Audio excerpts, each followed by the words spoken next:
So let's take a look at the new army selection rules for every different faction in Warhammer 40k, which armies are going to be winning and losing out of the Arks of Omen changes.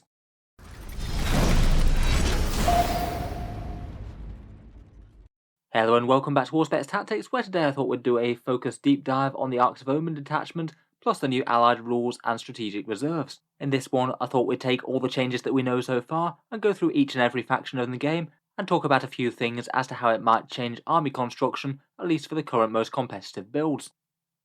As covered previously on the channel, the main changes come from this Arks of Omen detachment. Games Workshop seem to have let most of the rules changes out of the bag for their next season of the game, though we do have a few questions on a few niche issues. At least from the way that the article was phrased, it sounds like the Arks of Omen detachment will be the way that you build forces in the new season. It looks like it's tailored to every single faction in the game, and at least at this point my guess is that you'll have to build around this and only this, plus the battle brothered allies that they talk about. Perhaps the biggest question is if you're going to be able to take additional detachments to this as allies, say allied patrols and things like that, or further detachments to bulk out your main army. For the purposes of this video though, we'll talk about using the Arks of Omen detachment, assume it's the primary one that you're going to be using, plus potentially battle brothers from that rules section. Just to very briefly go over the detachment, you have to take 1 HQ, and then you can choose to build around either 3 troops, 3 elites, 3 fast attack, 3 heavy support, or 3 lords of war. Imperial Knights don't have to take the HQ of course because they don't have any. Then once you've chosen that core of your army, you can then take up to 9 more troops, 3 more elites, fast attack, heavy support, lords of war, HQs or fortifications, and up to 2 extra flyers. You can also take as many dedicated transports as you have infantry units, the same as now, and up to 3 extra elite characters as well, just because some armies have quite a few of those. In addition to that, you can also take some allies via battle brothers, usually having options to fill something like a patrol or an auxiliary detachment, depending on the individual army. Broadly speaking, the main changes are that it means that you can spam things a bit easier than you could before, you don't have to take detachment slots that you don't want to, and you can really go to town on the ones that you do. Overall, here's just a short list of the primary ways that changing to that detachment could well impact an army. Obviously, we still need clarification as to whether or not you can take any other detachments, or whether or not you absolutely have to build around this and only this. But if you do build around this instead of other detachments, you'll find that troops aren't quite as necessary. If you want to take them along for any of their usual roles that you can, but you can just ignore them completely and invest entirely in more dangerous units. It's going to make 40k in general a little bit more lethal. On the other hand though, the armies with great troops can choose to spam even more troops without needing more HQs or to buy in more detachments with CP. It means that if you want to spam troops, then you can have a huge horde of exactly the troops that you want to, and that also helps out some armies. Super heavies are generally more playable in several different ways, both for the Imperial Knights and for regular factions. You can include them and they get their regimental traits and chapter traits and things, and you can also take 2 or 3 of them without having to fork out a massive 6 CP, which was kind of prohibitive before.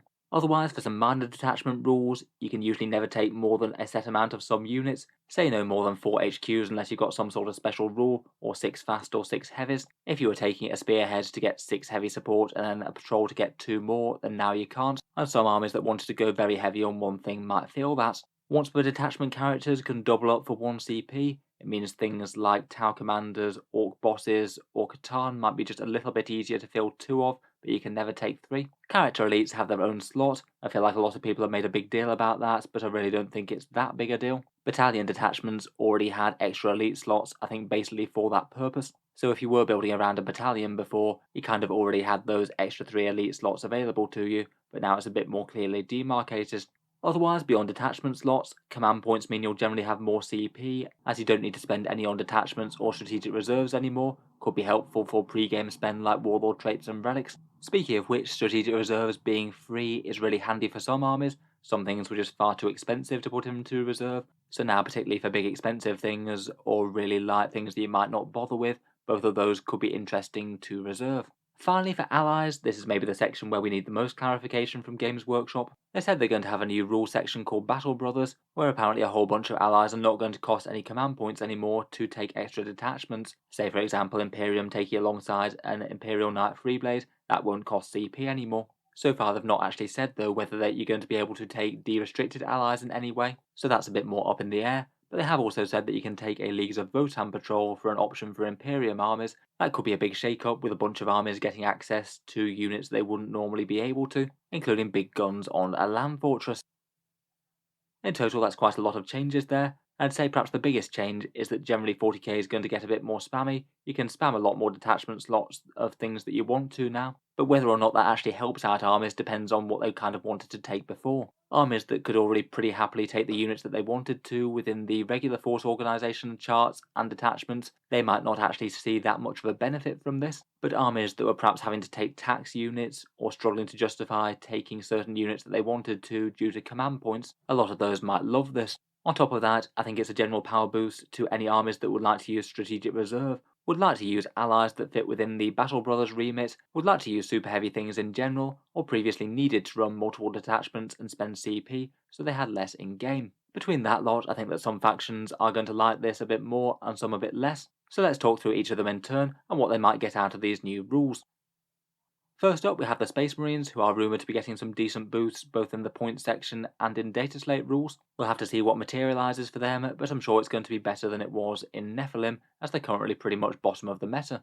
With big power boosts coming to unknown sections of the codex though, what's going to be strong is really up in the air at the moment, we just don't really know. At the moment though, I feel like at least a few Space Marine lists would probably ideally take less troops if they could. Having 3 units of some like Incursors or Intercessors doesn't really hold back a list all that much, certainly gives you a bit more midfield presence and things, but compared with how they were looking towards the start of the edition, they have got codex creeps a bit. Going for maximal elite damage dealers I think is something that a lot of Space Marine lists would like to do if they were allowed. I think the Strategic Reserve change can be quite an interesting one as well for a bunch of Space Marine units, maybe in particular things with powerful close range shooting like Eradicators. And in terms of single character restrictions, I feel like captains aren't going to be enormously relevant to buy in for extra CP. I think they're okay, but not quite good enough to warrant that. I guess in theory, if you wanted to go for a super heavy, you could run something like that Primaris Astrius with the full detachment rules. Could make that kind of thing just a little bit more viable than before if, say, it was getting an Iron Hand 6+ Feel No Pain. Otherwise, for the more divergent chapters, Dark Angels Games Workshop have specifically said we'll get some extra rules on top of these new ones. They currently have their Ravenwing and Deathwing detachments, and that allows some of their elite or fast units to get objectives secured. Not sure exactly how they'll realise that in the Arks of Omen detachment, but just theoretically, if they did manage to de-restrict them a little bit more, it might mean that you might see some green Dark Angels mixed in with the Deathwing or the Ravenwing. Just depends on how they decide to go for it. Otherwise though, those detachments did allow some pretty convincing spam of good units within the codex already, so the new detachment rules might not change as much for them perhaps. Maybe could allow a few more HQs a little bit more comfortably, I guess. Otherwise, Blood Angels and Space Wolves could potentially go 100% elite melee infantry if they wanted, though otherwise perhaps aren't enormously changed from where they are now. Both armies are still going to need at least some bodies on objectives. I suppose you could make it more range damage dealers than cheap troops if you wanted. And I guess out of the armies, they are armies that might conceivably want to spam more Wolf Lords or Captains, though still at the moment they've got a lot of competition in the HQ slots. Finally, Black Templars and Deathwatch both have their own solid troops units that they make fairly big use of in competitive lists. I kind of feel like neither of these are really particularly hampered by only being able to take 6 of them though. That's usually adequate, so at least the new detachment rules I can't see changing army builds for them quite as much as some other armies. Overall though, probably broadly good news for Space Marines. I feel like these detachment rules might have less of an impact though than whatever rules boost they happen to pick up in the new season. Moving on to the Hammer of the Emperor next, and for the Imperial Guard, I think that quite a lot of the changes are relevant. They're perhaps one of the few armies in the game at the moment that could fairly comfortably fill out an entire brigade detachment and it be broadly aligned with what they wanted to take anyway, and that already meant that they had a fair amount of choice with slots and things. I guess they wouldn't have to take all the fast attack and heavy support if they did just want to build out to 12 troops now, though for Guard 120 infantry on the board isn't exactly a crazy horde of them, and for some Thought Guard lists you could almost consider it a bit restrictive. If you did want to field a big damage dealer guard though, I think it's fairly intimidating the thought that you could basically go 100% Russes and Kazakin and still maintain a big 6 CP. A build like that might be one of the single scariest shooting armies in all of 40k at the moment. Detachments wise, I feel like the guard are probably going to either want to build around the heavy support or the fast attack. Heavy support means that you could field Russes in individual units rather than squadrons, plus perhaps take a bit of artillery, a death strike, or some heavy weapon team mortars if you want to. And I think the fast attack's also a pretty tempting choice to build around, as a lot of individual sentinels seem really quite useful, and you might conceivably want a squad of countercharging rough riders or so. There won't be a way to field more than 3 heavy support and more than 3 fast attack though, and I guess in theory that could limit some lists. Scions, I'm kind of wondering whether they might need some sort of special treatment rules. Currently in the Guard Codex, the way that you can fill them is in their own detachment, and then they get the troop slots. It means that you could take a core Guard force and some troop scions by shelling out a few CP. I feel like they maybe would be one of the units that's useful to have as battle brothers, so they could kind of be your Guard mini allies if you wanted them as troops. Otherwise, that troops rule would only come into effect if you filled out the entire Arks of Omen detachment with scions and scions only. Perhaps not the worst if you're building big into the Guard Shock Elites, but you are going to be cutting out a whole load of choices in the Codex that way. I think Baneblades in particular will absolutely love the new detachments. Quite nice for Guard to be able to field Baneblades in 2s and 3s and not have it feel like a massive drag on the CP and things. Plus they'll get the regimental doctrine, things like Born Soldiers, and give them a little bit extra firepower with all those heavy bolters and things. Definitely a lot more viable than they were before, and might actually compete a bit with the Rogue or Dawn. Finally, I think that Guard might be an army that can make some very good use of the free strategic reserves. Again, if you were playing a heavy Leman Russ army and you were able to hide a certain number of them but not all of them, it might make sense to reserve a few, and they can just trundle on at the board edges and hopefully light up something that they've got a good line of sight on. Could be quite nice just for a few throwaway infantry squads as well to jump into the enemy backfield and be a nuisance. Overall though, I'd say broadly positive for Guard lists. Easy access to a bunch more heavy support or fast attack slots I think is perhaps the most helpful thing, and strategic reserves and Baneblade things help out a bit too. Sisters next, and I feel they're often an army that takes their regular Battle Sister squads in competitive lists as a bit of a tax. You very often see Bloody Rose lists with just 3 units of 5 Battle Sisters, and that kind of implies that people are trying to take as few as possible and might take less if given the option. Some might still be useful for objectives secured and things, but you potentially could use some very cheap Ministorum units to hold down points and things on objectives that were safe. I feel like most Sisters lists are going to be able to fairly comfortably take the unit selections that they want. Most slots aren't going to be desperately tight, particularly elite slots with their elite characters becoming slot free. That is kind of relevant for them. Free strategic reserves to outflank Retributors and Repentia are both really nice. Retributors are kind of obvious, turning up with some massive multi-melter fire support, but Repentia are pretty great as well. They can potentially lock in some very long charges with a high miracle dice result, meaning that they can reliably make charges out of reserve. I feel like they're perhaps an army where allied Votann could help them out with some battlefield rolls if desired, presuming that they don't break the Miracle Dice army-wide special rules and things. You could pick up their Grimnir Psyker for secondaries and CP, Land Fortress for some big armour and longer range firepower at 36 inches. I feel like the Hernkin Bikes as a scout move and fast obsec as well. That could be pretty interesting for an army that doesn't really have either of those options, provided you're happy taking some Space Dwarves along. Whether or not that's good or not kind of depends on the Votann allied rules though. Overall though, broadly I feel like Sisters come out well out of this. The strategic reserve and the ease of spam with maximal CP both seem like big wins for them. Adeptus Mechanicus next, and I feel like things are just a little bit more so-so for them. Their troops are usable enough, to the extent where you'll probably see a fair few of them in most lists, but maybe not so awesome that you're likely to see people taking greater than 6 units of them, unless you wanted to go down a whole bunch of multiple small units, Rangers and Vanguard, to threaten objectives and things. I guess if you were really hurting for, say, more fast attack choices with things like Dragoons and the Cerberus units, then you might be able to spam a bit more there. The fast attack option might not be the worst for them. In general, I feel like they'll enjoy the 0 CP cost in army construction, so not having to pay for strategic reserves or extra detachments, though as it sounds like they'll be retaining the 6 command point cap for warlord traits and relics and things, that will still hurt them going forwards, as often lists liked to spend more previously.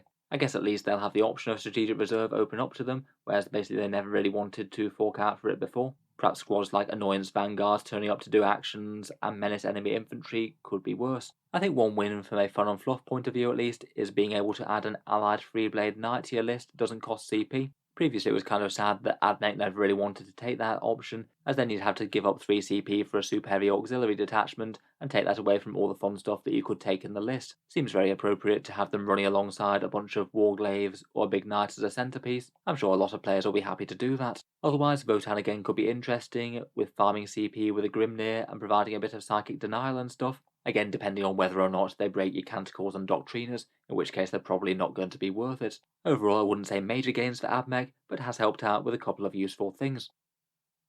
Adeptus Custodes next, and largely they were an army that didn't really struggle for battlefield slots, as all their units are quite so elite, so they could function pretty happily within a battalion and take the units that they wanted to. I guess the slot changes might help out with command points for a few more Dreadnought heavy lists. Say if you were taking a whole bunch of the Forge World Contemptors in the elite slot, you could still get, say, a Vexillus Praetor as an elite character perhaps, or in theory, if you wanted to go down multiple small units of 3 Custodians in the troop slot, you can now get over 6 of them and not invest more CP in doing so. Overall though, might be minimal gains, as Custodians weren't struggling for slots that badly, and perhaps didn't mind spending the pre-game CP quite as much as some armies, as they usually only have a few relics and warlord traits you really want to take. I guess the heroic support thing might mean that you could take a second biker shield captain. It's quite popular just to take the one with the tip of the spear upgrade and the 5+ feel no pain warlord trait. I guess some armies might be tempted to pick up a second one, but I feel like the second one is usually going to have diminishing returns, as you don't get tip of the spear, have to pay this extra CP of course, and the first one will have likely nabbed the good warlord traits and relics. Broadly, I feel like they probably don't care too much about strategic reserves as well. Most of their army generally wants to be on the board and slogging towards the midfield in a show of power. They can already do some disruptive units with from Golden Light or some cheap Terminators.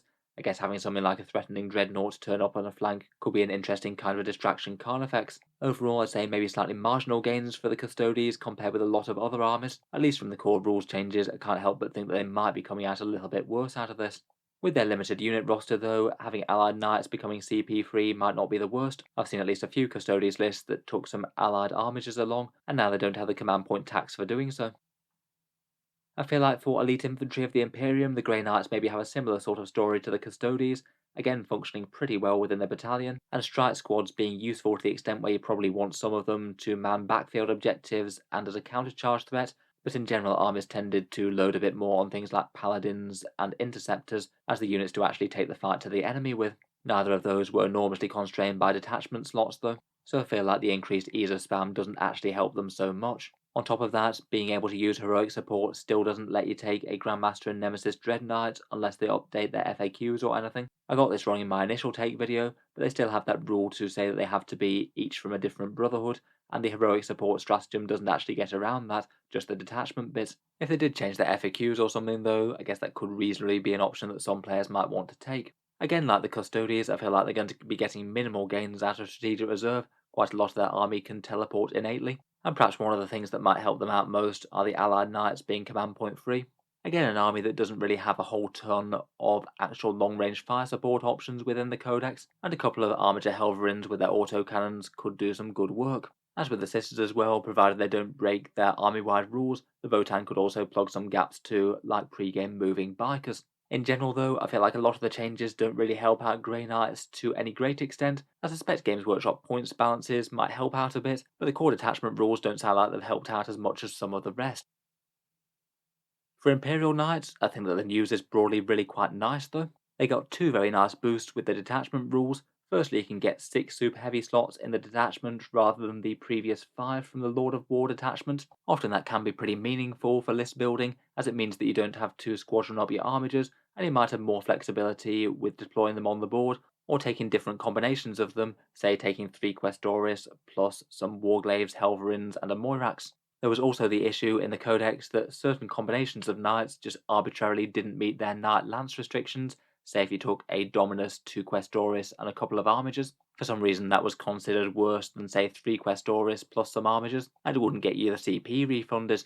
Now though, you're just good to take whichever combination of knights you like within the list, whether it's one big knight and a whole bunch of armigers, or any mix of Dominus, Questoris, and armigers that you like. I'd expect the Knights Codex to get an FAQ about the Knight Lance rule to make one model a character. That feels like it's a pretty simple one to predict though. You'll just be able to make one a character just the same as you can now. Otherwise, I think another really big deal for them would be free strategic reserves. In some matchups, I think that this is actually going to be a really meaningful option for them. Say, if you're playing against an enemy Alpha Strike army and you're not able to hide your knights, it might genuinely be the best play to start a bunch of them off the board where you know they'll be safe, and have the others try and hide or survive for a turn until a big counter-strike. Certainly having some armigers turn up on the flanks could be a pretty big deal to harass the enemy and get good line of sight. It was just never really a good option before, as you wanted to spend most of your CP on exciting warlord traits and relics and things. Never mind the fact that taking big units off the board and not having them contribute to the game turn 1 can have its downsides as well. I don't think you want to use it every game, but in some games it could be absolutely life-saving. As mentioned on a couple of the armies above already, they are now CP free to ally into other lists, and this one's just a big boost to allied knights in general, an option that did seem very usable for some armies already, some armies deciding to run 3 Warglaves or 3 Armigers to some success, even with having to pay the 3 CP tax. Hard to see how that's going to be less appealing when now the 3 CP doesn't need to be paid. Finally, I think it's pretty interesting that the new allies rules means that running allies in a knight army is actually a lot more credible. You could take a patrol of Imperial Agents to gain some infantry units and some command points. It could allow your army different options to secondaries, things like raised banners, or just some units that are a bit more easy to hide from the enemy, or can do a bit of chaff screening. Can be a little bit painful sometimes when you're having to lose armigers on the front lines, even if they are quite tough with the bondsman abilities. If Votann work with their army-wide rules as well, then allying in that Grimnir could make knights the most obscene command point farming army in the game. Arguably they already are, with their honour system giving them a free extra one each turn, the option to farm CP with a Master of Vox, and then if you generated an extra one with Grimnir each turn as well, that one comes in addition to any other farming options. I believe theoretically that adds up to knights having access to up to 34 command points over the course of a game, including pre-game spend. Finally, unless the Battle Brothers rules forbid it for some reason, then they could also ally a free blade of their own, so you could potentially have 7 knight slots available, provided you are happy to take one outside the main detachment as a free blade, maybe a single armiger with a boost that's just relevant to what it wants to do. Didn't make much sense when you had to pay 3 CP for it, makes a lot more sense when you don't. Broadly speaking, seems very good news for Imperial Knights all around. A fair few things got more interesting for them, though obviously it will all have to be taken into context of the points changes and missions and things. Finally, for the Imperium, we also have the Imperial Agents, not really an army in their own right, but potentially also good news for things like Inquisitors and Rogue Traders and things. Currently, their rules mean that you can just slot a single one into any detachment slot free, but now it looks like you add them as allies either as a 0 CP patrol or an auxiliary support. It's a bit weird for the current incarnation of the Inquisition, as they've got an HQ and then just elite slots. It means that they can't legally fill a patrol at the moment, though Games Workshop did say that their rules will expire in January, so there's at least a fair amount of chance that they reissue the rules with a troop selection within the army, maybe those acolyte henchmen. If they do change it in that way, it could be quite good fun. An Inquisitor and their retinue joining an army could actually be usable. For example, currently, I think that the Jokeiro aren't a terrible datasheet with a very cheap points cost for character protected heavy weapons fire, and if you could field them without having to fork out loads of CP, then it could be quite fun. It might be that agents of the Imperium are just treated as a whole. You might be able to field an Inquisitor with, say, some Imperial Navy breachers in the troops section. Definitely a section that we need to know the fine print on. Rogue Traders as well, they could already field a patrol. You could have an Astra Cartographica one with the Voidsmen or the breachers in the troops. Unfortunately, all the rules for them are just kind of underwhelming. Rogue Traders don't bring much besides a slightly mediocre melee profile, and the troops units are a bit overcosted for what they do, though of course the models are nice and fun. Finally, unless they change all the wording on Imperial Agents characters as well, it might mean that you're able to field 2 characters in this Arks of Omen setup. Say, for example, an Inquisitor as an auxiliary support, and then an Assassin slot free within the detachment. Overall, seems broadly positive for these within the Arks of Omens thing. I think it would be very nice if you could actually field Inquisitors plus their retinues. Kind of does depend on all their points costs being alright though. Currently, the Assassins and the Rogue Traders I think are just a bit overcosted for what they do. Moving on to Chaos next, and for standard issue Chaos Space Marines, I feel like perhaps the biggest deal for them might be the option to leave the troops behind if they want to. Legionnaires and Cultists aren't terrible, and you might need some for objectives, but again a lot of lists choose to take very minimal amounts of them, just enough to fill a battalion, so again I would reason that a lot of armies would field less of them if they were given the option to do so. For HQ slots, having an easy access to 4 of them isn't too bad. Generally, Chaos Space Marines really like to fill their HQ slots with loads of great options. If Abaddon the Despoiler remains really good in the new season, then I feel like Abaddon plus 3 HQs will feel very similar to how it is at the moment for many competitive lists. For armies that didn't want to take Abaddon in a Supreme Command or anything though, things might be a bit less restrictive, able to take 4 powerful Chaos Space Marine HQs rather than just 3 in the battalion, say Lord Discordant, Demon Prince, Master of Possession and Dark Apostle. If you wanted, I guess you could also opt to take 2 Demon Princes in a detachment for 1 CP if you'd like. They do have multiple good builds that could make them nice and fighty. I feel like though that when you factor in the CP cost, you might be better off going Demon Prince plus Lord Discordant, at least in terms of optimization. Otherwise, Lords of Skulls and Brass Scorpions can be fitting it into a main detachment again. Getting Legion traits, particularly for combat things, won't hurt them at all. I'd quite like Word Bearers, 4 rerolls to hit, I think. I think allies for Chaos are super interesting. All of the Heretic Astartes are going to have some very easy ally options, either in Chaos Knights or Patrol of Chaos Demons. Having basic access to the datasheets in both of those codexes for a cost of 0 CP is excellent, and I feel like there's going to be some interesting combos to be had there. Seems almost guaranteed that Flamers are going to be toned down, but access to every datasheet in Codex Chaos Demons certainly could have some use. Night Lords might like them in particular as another way to give a morale debuff. Otherwise, for the god-specific legions, Emperor's Children might find the ability to take as many troops as they want kind of helpful. You could go very heavy on the Noise Marines with the Blast Masters if you wanted. Same for the World Eaters with multiple small units of 5-man Berserkers. Obviously things are going to be changing quite a bit for the World Eaters when they get their book. Besides that, they did also show off an improved version of the Emperor's Children secondary objective, Adorn the Canvas Eclectic. That's gone from a fairly terrible secondary to one that looks pretty usable. Plus the Emperor's Children in particular might well like the Free Strategic Reserve, as doing that can get some long charges with the stratagem, and ignoring modifiers means that you could have, say, Havocs turning up and laying waste into the enemy with their heavy weapons. I believe that even with their datasheet rules, they still don't get around the penalty for coming up from Strategic Reserve, and will be a bit more useful in Emperor's Children that way. Overall seems broadly positive, maybe not as standout as some. The HQ's troops and allies being more flexible is all nice. I feel like in particular Emperor's Children come out of this quite well on paper.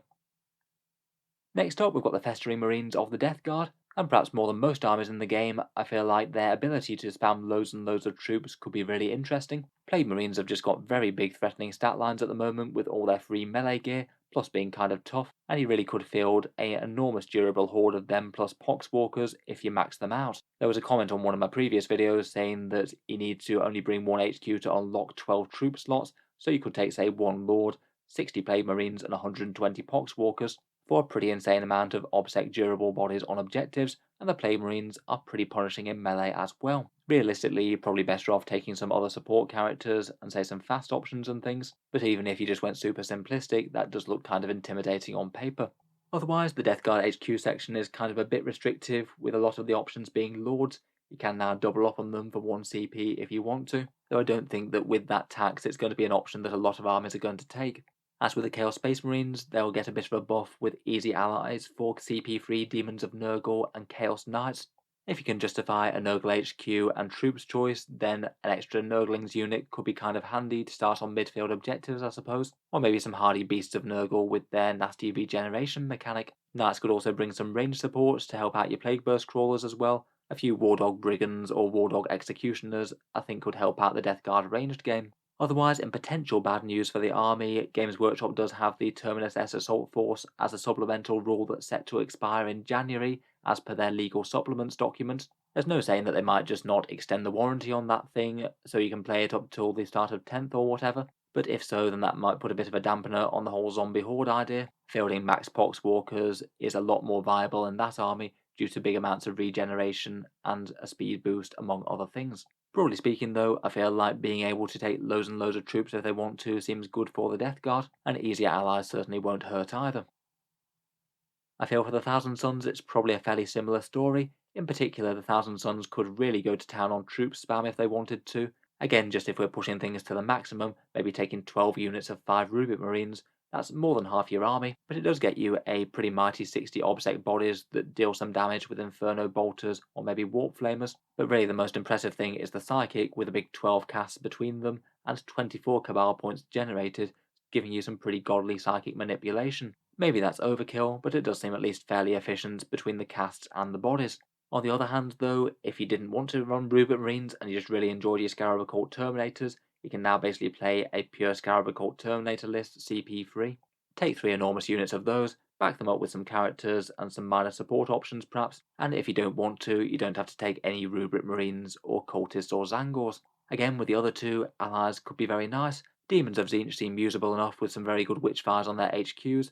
As mentioned, Flamers are almost certainly getting a big nerf in the update though. And again, ranged fire support from the Chaos Knight Dreadblades would help out too. Besides Scarab Occult Terminators with maximal buffs on them, the Thousand Sons maybe are a list that do struggle for ranged fire support just a bit more than others. Again though, Thousand Sons I think do feel like an army that is going to make some good use of this extended force organisation chart and the spammy options that you can get with it. Demons next, and at least at first glance, I kind of feel that as a pure army, they really don't change too much for the most part. at least in some of the most competitive builds that people are choosing to run with them. Maybe kind of similar to the Grey Knights, their troops are sort of usable enough, but not too many players are taking absolute maximums of them. I suppose if you were going very troops heavy with, say, like 6 units of Bloodletters, you could take some bonus Nurglings or something that you might not have had room for before. But I don't think people are likely to be maximally hoarding it up with them. As mentioned, Flamers have been promised to get nerfed by Games Workshop in their Meta Watch videos. Strategic reserves I think are a bit meaningless for them, given faction-wide free deep strike, it's not going to help them much. And arguably, with the HQ section, at least a few lists might be a little bit more restricted. You can now take a maximum of 4 HQs, and unless they are still allowing you to take a Supreme Command detachment outside this Arks of Omen detachment, that might actually mean that some lists run less than they were before. I've seen a couple of lists running multiple patrols plus Bellicor, taking 5 rather than 4. I guess again though, if you weren't running Bellicor, then it does mean that you can build out to 4 HQs a little bit easier. You wouldn't need to go taking multiple patrols and anything, and sacrificing CP. Again with the other factions though, Allied Knight Dreadblade fire support is a lot more usable. Fast OBSEC war dogs with guns that don't cost you command points. Overall, I feel like Chaos Demons, at least as a pure army, are certainly one of the more underwhelming things from these detachment rules. It looks like they've gained playability as allies, but not really a lot to help out their top lists for their actual faction. Maybe not the worst thing in the world, as they seem to be doing fairly well at the moment. I feel like they're probably not going to be in as good a place at the moment though, after these changes come through and the Flamers inevitably get toned down. Finally, for the Chaos Pantheon, we have the Chaos Knights. Most of this stuff is kind of similar to the Imperial Knights, a nice little increase in their various options they can take. You get 6 Lords of War in the detachment now rather than 5, so it's quite nice for running War Dogs individually, and you have more options for giving them demonic gifts if you wanted to absolutely maximise those. Again, no weird restrictions for running any combinations of Knights that you wanted to. And again, like their Imperial cousins, will probably need an FAQ for their Knight Lance characters. Similar to the Imperials, free strategic reserves could certainly help out, particularly perhaps for War Dog heavy lists that Chaos Knights lists seem to like. You might well be able to hide a certain number of them, but then just not be able to hide them all. The ones that can't be hidden could maybe be hidden off the board. We've already talked about them with the other Chaos lists, but being CP free to ally into other lists makes them far more viable. Some War Dogs with the boost that makes them better at hitting monsters and vehicles are quite nice, and like their Imperial cousins as well, they'll enjoy the new allies rules, potentially allying another Dreadblade of their own into a list so you get 7 selections, or getting some demons for infantry foot troops that you don't have to pay CP for. Even if the demon units aren't particularly efficient, they could probably still get good value out of them by having them do things like manning objectives and doing actions or screening. Broadly speaking, a whole bunch of small helpful changes there. I think that the detachment is good news for Chaos Knights. Xenos time next, and we'll start off with the Eldar. First up for the craft worlds, I think they'll particularly like not having to pay for their slightly underwhelming troops choices, a lot of armies choosing to spend just minimal amounts on rangers, and even running multiple patrols partly with the incentive of not having to run more. Of course, this could do a complete turnaround if Games Workshop just buffs their troops quite a bit and drops their points, but in the absence of anything like that happening, I feel like Craft Worlds lists are generally going to be building around elites or fast attack as their primary detachments, with either a big focus on their aspect warriors or jet bikes, or some combination of both. Also means that you can just completely build around a Wraith host as well, and it's not going to cost you CP. Bit of a flavour win on that side, I guess. Talking of Wraiths, Wraith Knights will get a little bit better, able to get their Craftworld attribute, and if you wanted to run a Eldar style Knights list, you could have an army that's built around 3 of them, though I still think that based on their base points cost, they're just not really all that efficient. The free strategic reserves I think makes the Webway Gate just a little bit more tempting. Arguably it does get rid of some of the purpose of it, but I think the primary purpose of it is to get your strategic reserves into the centre of the board in a really threatening place, and that whole setup is looking better now as it doesn't cost you CP. I strongly suspect that with Battle Brothers you'd also be able to take Harlequin patrols CP free now, again an option that quite a few Craftworld lists seem to like to make use of. The Harlequins do some things very efficiently, though of course Games Workshop might make points adjustments and things in the update. I'd say perhaps the biggest help for them though is not having to pay troops taxes, and perhaps getting more access to things like fast attack slots without having to pay more CP for them. Both of those seem like things that will help Craftworlds out in general. For Drukhari, Games Workshop have basically confirmed that we don't know the full picture for them yet. They said that they'll get some additional rules to represent their multiple patrol list building mechanism, though it could be good or bad depending on what they come out with. If you did want to build around something like a real space raid though, then it looks a little bit less restrictive with this setup. You can basically have as many troops as you're likely to need, up to 9 of them, up to 3 of 2 of the other slots, and then go heavy on the one slot that you like the best, and you don't have to build out to a big brigade or anything to unlock a whole load of small units. I guess it might be tempting to build around the elite option out of the Arks of Omen detachment, maybe things like a few small units of Incubi. It's also going to be very easy to spam out lots of multiple small units of troops as well, maybe loads of 5-man warriors of Kabbalite warriors perhaps. Could be really quite disruptive, jumping out of raiders and trying to get some of them hidden on objectives and things, or while putting out a bit of blaster fire, or with the racks just being a bit tough.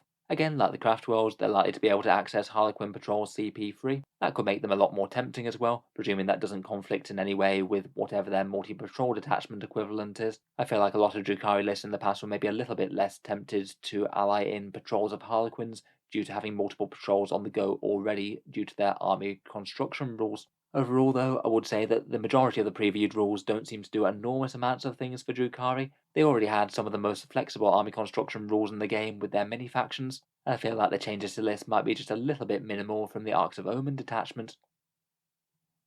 Harlequins next, and I maybe feel that perhaps if you want to just run loads and loads of small units of troops in Star Weavers, then that could be the biggest way that the Arks of Omen could help with that. I saw at least a few lists where people ran a whole bunch of units of 5 of them in a battalion, and then built up as a patrol with even more. That build wouldn't cost you 2 CP anymore, though after a few of the nerfs that the Harlequins got from various data slates and things, a fair few lists do seem to be mixing it up a bit more than that. Otherwise, it still looks like a solitaire where you'd still be able to fill just the one of them, basically being a unique character, and it's not detachment links.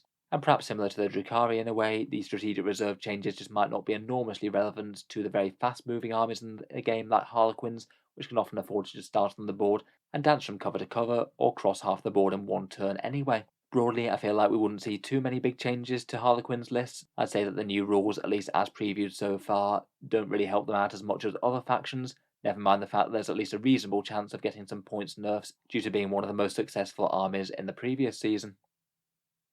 Another one of the top dogs of Nephilim and previously are the Tyranids. I feel in general things are broadly helpful from these detachments for them though. At the moment their troops are kind of okay, but several lists maybe take slightly more minimal amounts of them since warriors got toned down a bit, no longer getting the synapse transhuman from Leviathan. The swarms aren't useless, but I feel they were heavily incentivized to be taken if you had to fill battalions with them. And I feel like some lists might choose to drop most of them or all of them for more elites or fast units, though I guess you'd probably likely still want some warriors. Though I'd guess that you'd probably still want some warriors to use their synaptic imperative, and gargoyles can be useful enough for putting some obsec on the midfield. Tyranid warriors are by no means weak though. I think it's really going to depend on what sort of points increases the Tyranid army gets, as they're almost certainly going to be hit by a fair few of them going into Arks of Omen, as the general feedback for their army just usually tends to revolve around their datasheets are just generally strong. Otherwise, for potential helps to army construction, having access to 2 Hive Tyrants in a list for 1 CP is pretty helpful. Previously, a lot of Tyranid lists decided to build out to 2 patrols, so they could either have 2 winged ones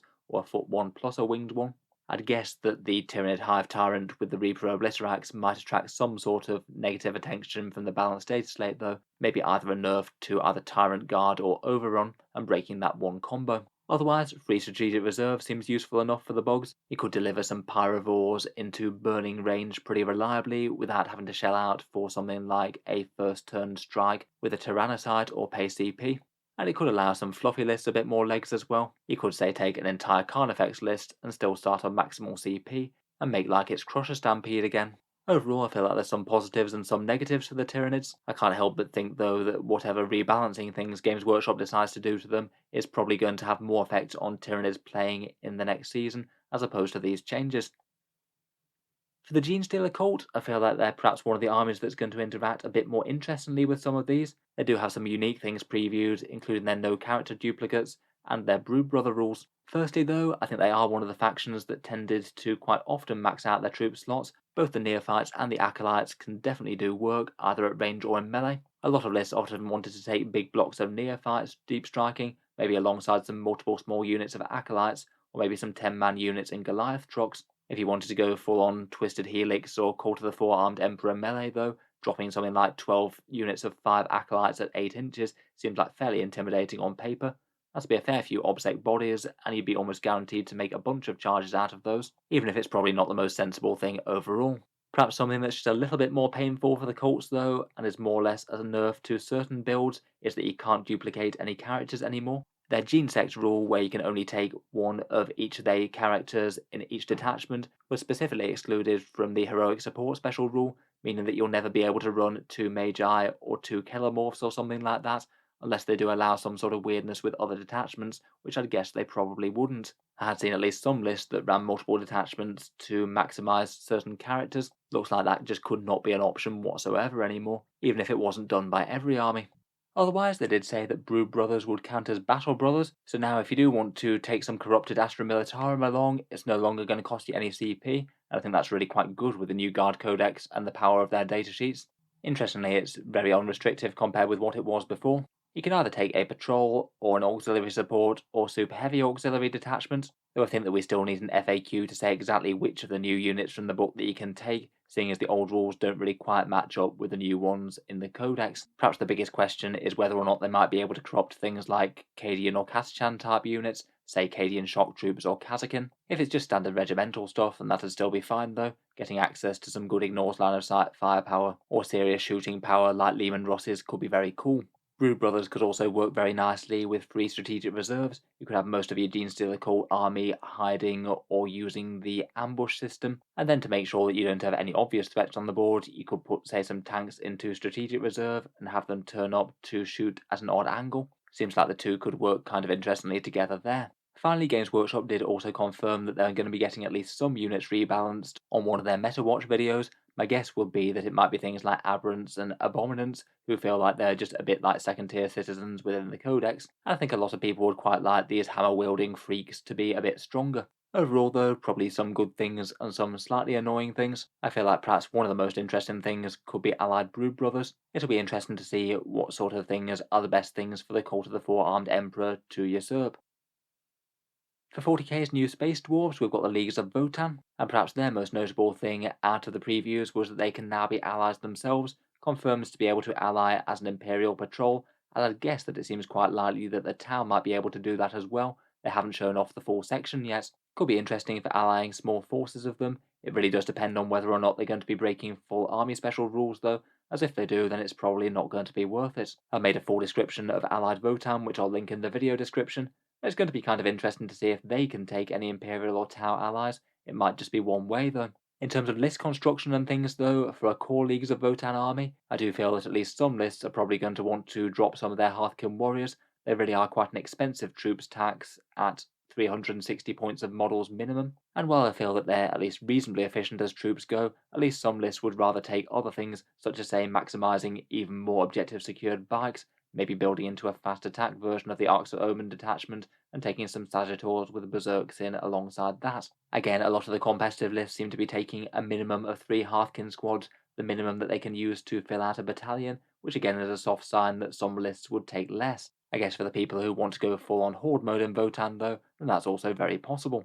Otherwise, I think that another very big boost to the Leagues of Votann would be easy access to 4 character slots, rather than the 3 that they usually have wanted to run in a battalion before. The Carl, the Ironhair Champion, the Grimnir, and the Brockhair are all pretty reasonable choices depending on what units that you're running, and now if you wanted to run all 4 of them then you absolutely could, or potentially double up on certain choices, maybe multiple Ironhair Champions if you're playing Cronus or something, or a Carl and a High Carl, both of which are pretty useful just for the judgment tokens. Overall, easier HQ selections, plus the option to ditch expensive troops if they want to, both seem good. Again, will have to be taken in the context of any points changes though.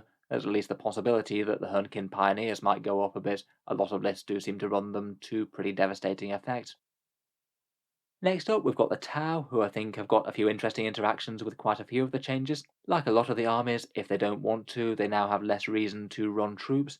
I think that cheap Kroot or Breaches and Devil's Fish are still absolutely fine if you want them, though if you just want some absolutely minimal screening chaff, then things like Kroot Hounds might be a bit more efficient than regular Kroot, as the units just cost far less and can often do kind of similar things. Another bit of a side grade for the Tau is that commanders sometimes might be slightly easier to spam, for some lists slightly harder. I feel like Tau Sept wins out over Farsight Enclaves by the rules that we've seen previewed so far, as now Tau Sept can take an extra commander for 1 CP in the same detachment, whereas Farsight Enclaves are still going to be capped out at 2, the only difference is they don't pay the CP for it. On the other hand though, depending on whether or not you are able to take an additional Supreme Command detachment to this Arks of Omen detachment, Shadowsun might have a bit more competition within tower lists, and she'd also be a commander and also take one of those 2 slots. It's not impossible that with losing the Supreme Command and not being able to run 2 patrols, some tower sept lists who might have wanted to run a couple of commanders, Shadowsun and Ethereal and Longstrike, they might actually have to reduce their HQs rather than increase them despite having 4 ones easily available. Otherwise, free strategic reserves could be handy for a few things. That positional relay could allow you to get some in on turn 1 with a commander, or again, like some of the armies with big heavy hitters, it might sometimes make sense to, say, hide a hammerhead off the board if you think that you might not be able to hide it against an army, and it might not get the alpha strike on the enemy unless you hide it in reserve. Otherwise, with the super heavies, the Storm Surge might be a bit more playable as well, as you get built-in rerolls from Tower Sept or Farsight Enclaves, pretty devastating when you've got a damaged 12 gun on the go. And as mentioned in the last section, they might have a chance of getting Votann allies in a patrol. I think it will make a lot of sense for Tau Empire to get them if the Imperium get them. They do have some cooperation in the lore, and it'll be quite exciting the Tau getting access to some more essentially alien auxiliaries, representing a bit of demiurge in game, I guess. Again, in general, most of this looks like pretty good news for Tau lists. I'd say the only major downsides is for Farsight Enclave lists and potentially Tau lists with Shadowsun. Both of those lists might just look a little bit worse in comparison with, say, a Tau list with 2 commanders. Moving on to the Undying Legions, we've got the Necrons. Again, an army that just can completely avoid taking troops if they don't want to.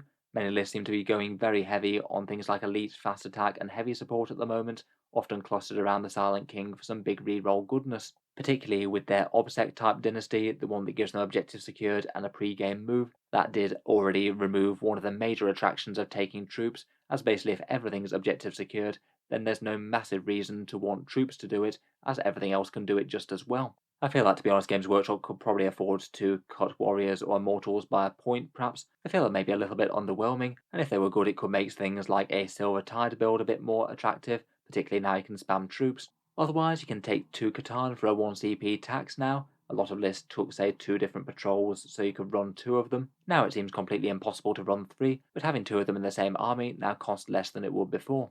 Otherwise, it might be a small boost to monoliths as well. They get their dynastic codes now, and you can actually run multiple of them without shelling out a crazy 6 CP. I feel like the datasheet isn't actually awful for 300 points, particularly as it's got core for some big synergies on a hefty model. I wonder if we might see at least a few people experimenting with those. I think I would bear in mind with all this, though, that I'd strongly suspect that Necron secondary objectives are going to be toned down pretty hard in the next season. At the moment, they're the faction with basically a whole set of secondary objectives that make them almost auto-win that game, meaning that if the enemy army doesn't go hard to try and destroy them, they're almost certainly going to win kind of passively, particularly when backed up with the objective-secured dynasty. I just can't see them keeping the objectives that they have in their current form, and at least on the competitive scene there is going to be a power cut to Necrons. It might even be to the extent where a fair few of their units could actually need some small buffs to keep them at a mid-tier level.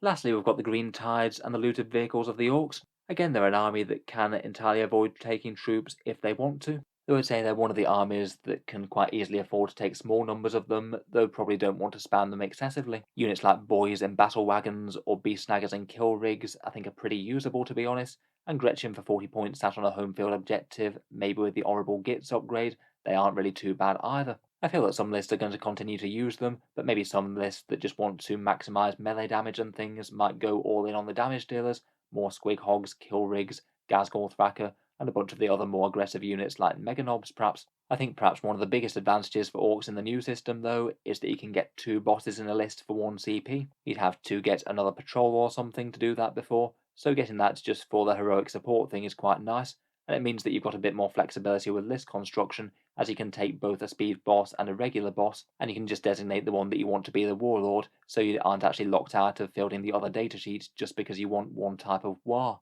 I think running 2 fighty bosses in a list will be quite good fun, and I think that they do have the relics and warlord traits to make 2 bosses very scary indeed. The boss on the Squigosaur, maybe with the 5+ feel no pain, and then maybe have one with the killer claw and the brutal but cunning one where you get to attack again for everything that doesn't make damage. Otherwise, free strategic reserve could be quite nice, very nice compared with teleport, which costs you a princely 2 CP to deep strike something. I feel like the strategic reserve could be quite nice for something like fairly cheap, like a unit of killer cans or a death dread. Fairly cheap units that can just lumber onto the side of the board and then maybe make a pretty reliable charge with the ramming speed stratagem, get them into combat with something that really doesn't want to be, and hopefully profit. Otherwise, like a lot of the rest of the armies, Stompers and Gorkanauts and Morkanauts will be more usable, as they get their clan traits and can be fielded without costing you loads of CP. You could now take a list with 3 Stompers and it not cost the world for a change, though I must admit I think their datasheets still need a bit of a points cut or an ability boost. Otherwise, slightly annoying news for some army builds is that the Orks do have some of their supplemental content due to expire sometime in January. The Speed Mob Army of Renown and the Blood Axe supplements are listed as things that are only legal up to January in matched play. Losing the Speed Mob will be kind of rubbish. It gives you some really nice upgrades for playing a very warbike and vehicle heavy list with some nice buffs for Death Copters too. It doesn't feel like it's too much, and I think that the Orc players that use it would really like that to stick around until the edition ends. Same for the Blood Axe supplement, things like with their commandos yelling surprise and getting the jump on the enemy, that is quite fun and certainly not overpowered. Overall though, besides those potential downsides, having 2 bosses I think is maybe the biggest thing. Being able to field a few less troops if you don't want them doesn't hurt either, nor does the strategic reserve. So overall, that just about draws us to a close of our look through the different 40k armies. Just for a bit of a summary, here are some of the armies that I think have come off better and worse out of this whole change, though obviously this isn't the whole story. Games Workshop are going to be making some changes to points and rules with the balanced data slate, plus the missions, so it's not really worth getting too annoyed or jubilant about any of these changes until we know those as well. In general though, for the Arks of Omen detachment, anything that enjoys de-restricted spam will get a bit of a power boost, and anything that could already comfortably field the exact units that they wanted to already might kind of stay the same and come off slightly worse as a result. Out of the bigger winners, I feel like Tau Empire do okay, HQ spam and avoiding the troops option, Leaguers of Votann, again with the HQs and avoiding troops if they want to, Space Marines kind of similar, avoiding troops if they don't want to pay for them, and strategic reserves to deliver eradicators and things. Thousand Sons and Death Guard might both really quite enjoy big troop spam with Plague Marines or Rubric Marines, and I feel like both of them could be good recipients of things like Demonic or Knightly Allies for 0 CP. Speaking of which, Imperial and Chaos Knights have both got several helping hands across the board, more slots to fill their units in, plus strategic reserves thrown in. Several Eldar lists might like to ditch their troop tax and get some better value out of the Webway Gate. Sisters of Battle, like the strategic reserves and avoiding the troops, may be similar to the Marines, and Astra Militarum means that you could spam some damage dealers with nothing but Lehman Russes and Kazakin, and again strategic reserve could be pretty helpful for those too. There's a bunch of armies that perhaps have some positives and negatives, but maybe some of the ones that aren't helped out quite so much might be things like Chaos Demons. I feel like most of the boosts just don't really help them out too much, to be honest. Harlequins are kind of similar, unless you're going crazy heavily on troops, at least that would save you a couple of CP I suppose. Grey Knights, I kind of feel like they can already spam the things that they want to their heart's content, and I wouldn't think that this detachment is going to majorly change the way that they field their units. And kind of similar for the Drukhari as well. We don't know their full rules to be fair, but they already had some of the more flexible army construction rules out of all of 40k, so I don't think that this is going to help them out as much as most others. Let me know your thoughts though, I'm sure there'll be things that I haven't considered in all of this. Which armies do you think that are going to come out smiling out of this, and which ones might be taking a bit of a hit?